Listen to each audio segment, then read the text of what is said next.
Hi, everyone, and welcome to the San Francisco Indie Fest 2026. I am Lucy Hanna, one of the programmers here, and I'm glad to be presenting today a very special film that we are programming this year, which is Still Life. And I'm glad to have another female auteur, Lauren Spiro, with us to talk about the film. Um, Welcome, Lauren. I'm so excited to talk to you about the film. I watched it and it touched me on very human, fine emotions. The film is definitely from the heart, and I could feel a lot of life into it. I know artists usually put a piece of them in their work, and I could see almost which pieces um, were put into this film.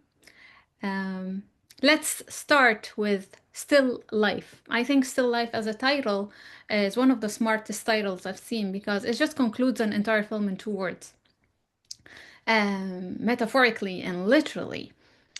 I might know the story, but I want also the audience to know, where did you get the inspiration to write this film and present it the way it is? Because I know part of it is real life, real emotions, but also part of it is fiction. And it has to go this way, right? So if you can just tell us the journey of creating this piece. Thank you so much. And thank you so much for having me. And thank you for your kind words. I appreciate them so much. The title, I appreciate also that you appreciate the title. I chose it for many reasons. It works on many levels.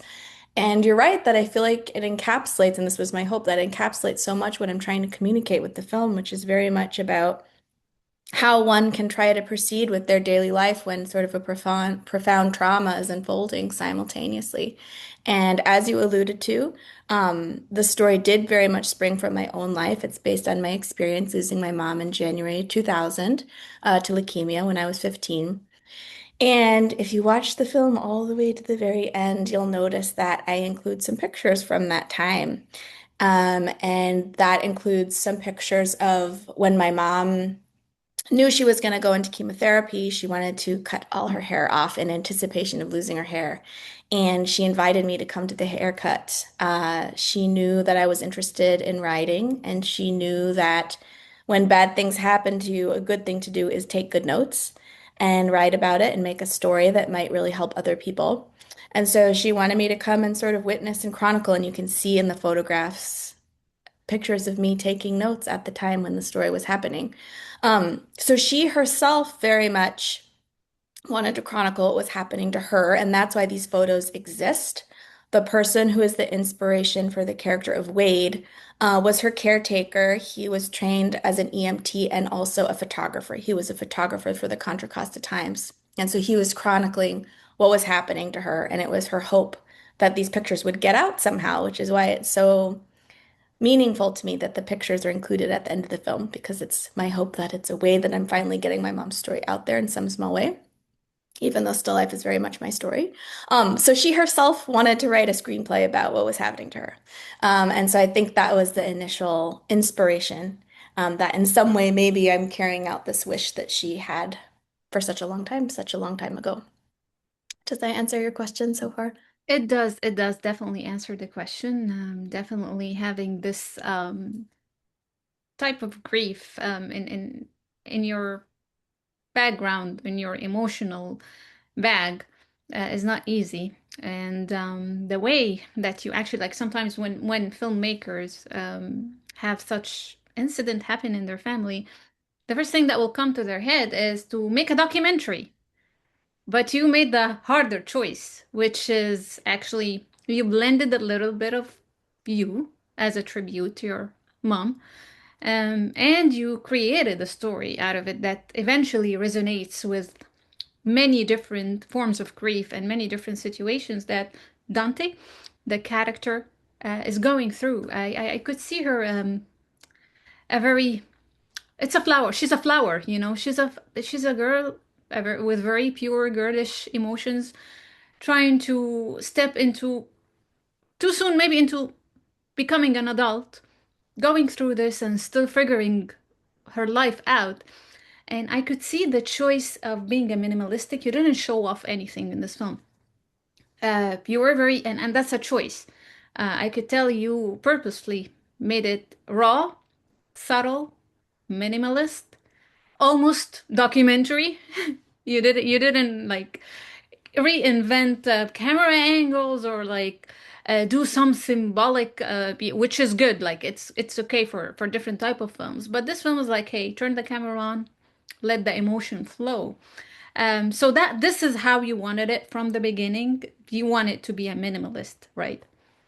Yes, I wanted it to be true to life. I wanted it to invite people into the experience of what that's like in a really authentic way because I felt like this experience hasn't, other artwork hasn't done it justice yet. So I wanted to make it true to life, and at the same time, I did very much want it to be a piece of art. I wanted to weave beauty in there. I wanted to communicate how the joy and the tragedy are all bound up together in part through making it a work of art.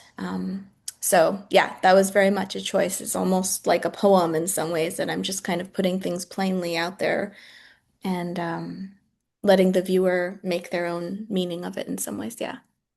um Definitely I could tell that things were done here intentionally the way they are. Like there wasn't even like show off too much emotion. Even like the brother sister dynamic, it was there. Maybe people would think that it's incomplete. No, it's there and cut the way it did to tell something, which I'm not gonna spoil. I'm gonna leave it for them to figure it out. I noticed that there's a pattern in the film. She was literally being her at home, going to the ballet, which I'm a huge fan of ballet. I've always wanted to dance ballet. I've never had the body.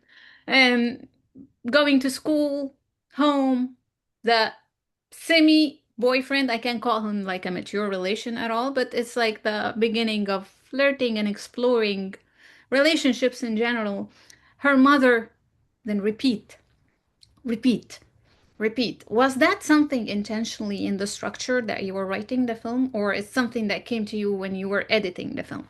Yes, I'm so amazed that you picked up on that. Thank you. That was very intentional. The structure came to me first. That was the first idea I had. And that's very much what I'm trying to communicate is how she is walking the line between these different worlds. She's kind of like at the border between these different contexts, and she has one foot in one setting and one foot in the other.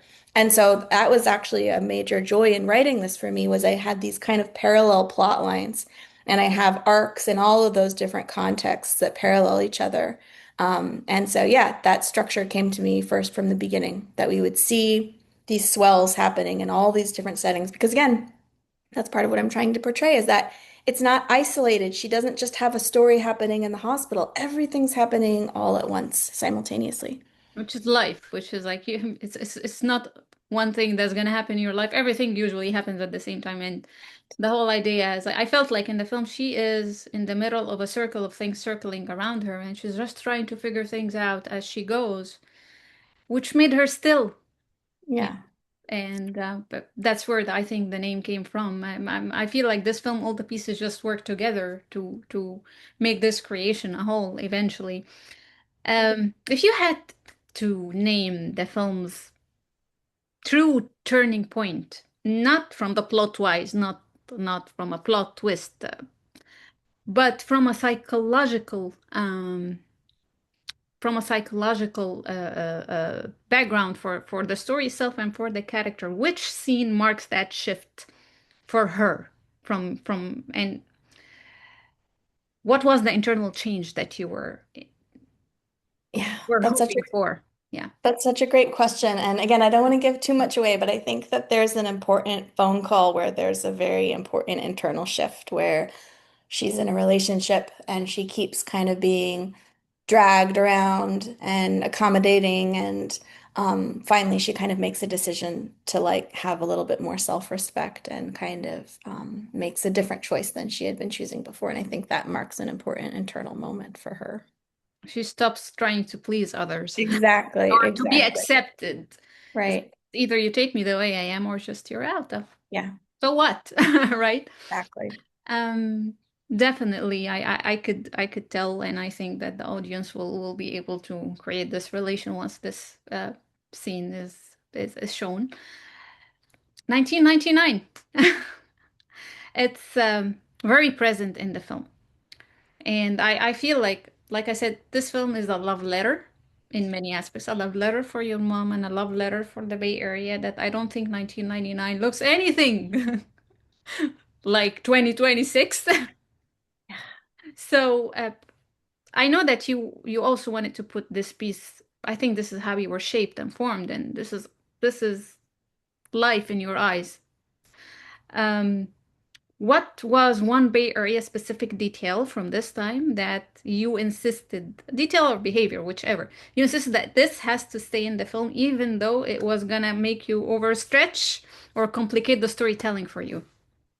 Yeah, so first of all, I mean, my another hope is that the film transports folks back to 1999 who remember that time. I think this is the case for other folks aside from just Daphne, that 1999 was kind of this moment of innocence. It was like the calm before the storm in a lot of ways. Like fall of 1999 is kind of the before times for Daphne because it's this moment where everything's hanging in balance before she loses her mom. But it's also this moment where there was maybe this false sense of optimism and security and hope that then gets eroded pretty quickly after the film, the story concludes.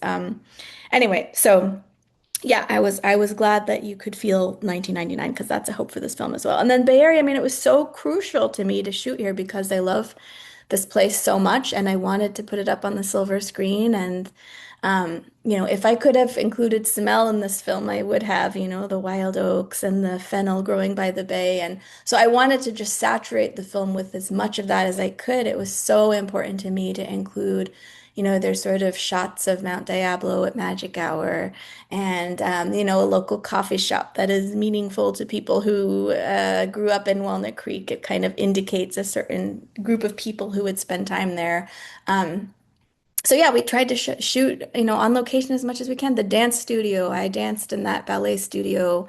So, or Gordo Taqueria, right? Like I tried to include as much of this local sort of texture and flavor as I could, because in part it's like a shortcut to getting certain ideas across about characters or places. And so yeah, everything I tried to include, everything I wanted to include, I tried to include as much as I possibly could. Yeah. And I think also the character can never be isolated from the environment that shapes her. We are shaped with the place throughout the places that we grow up in. It's just you cannot avoid that. Was there a place or something that you were trying to shoot and you couldn't? Because I'm sure 1999 is definitely different than 2026. Many places just disappeared. Yes, yes, yes. There was a store, for example, that just closed, that would have been wonderful to have included. But also, for example, like my actual high school that I went to, I really wanted to film there, and then they ended up having like a construction project the summer we filmed, so we couldn't. So yeah, there were, Shenanigans. yeah, or I mean, it's a lot of locations are tricky to get, like there's a library on Parnassus that's part of UCSF that has this gorgeous sweeping view, and I really wanted to shoot there. And they also were having construction happening. So yeah, there were definitely a lot of locations where I would have loved to have filmed and we couldn't. But I was really grateful for the locations we did get, and I think we were still able to convey a lot of what we wanted to with the locations we had. That's very true. I can definitely feel the spirit, and I know it's challenging trying to almost wipe off almost 30 years or maybe close to 30 years of change and just try to show as authentic as possible how this area looked like. And I can see a lot of heart being put into it. Um, After the film wraps up, which I'm not gonna spoil either. Um, what would you hope that your audience leave with? So many things. I mean, first, I hope that people for whom the story resonates personally, will feel connected to the film, will feel less isolated, will feel seen. And I also hope that the film serves as a sort of grief public service announcement for folks who haven't experienced something like this. Just a reminder the importance of compassion and that, part of the story is that she doesn't really share to a lot of people what's happening to her. And I think that might be true for a lot of people that you just have no idea what stories they're living out. People that are walking by you on the street or in your classroom or at work. And so to try to have a little bit more, make a little bit more space for folks and have a little more compassion. Definitely, those are very genuine and authentic points that I hope that everyone gets at the end of the film, which I'm sure they will. Um, are you working on any projects? Any other love letters? All of my energy right now is going into getting Still Life across the finish line. But I do, of course, I would love to work on other projects again. I loved every second of working on this film, from writing it all the way to, color correction and all the post-production at the end. So yeah, but since Still Life happened, obviously many things happened in my life, including I am now a mom myself. Congratulations. And thank you. And so I think a lot about how my experience of grief is showing up in the mother-daughter relationship and the other side of the equation now as a mom with a daughter. And I think there's a story there that I might like to tell. Oh, definitely. Well, this is actually a very crucial point, and I think it might inspire you for another piece, for another creation. I would love to have everyone watch your film. Thank you again for joining me. Thanks for your time. It's definitely a great film. It's genuine, it's raw, and it will stay with you. It will stay with anyone that watches it. Thanks again, and congratulations. Thank you so much. And thank you for all of your kind words and really insightful questions. I really appreciate it. Thank you. Thank you, everyone, and see you at the movies.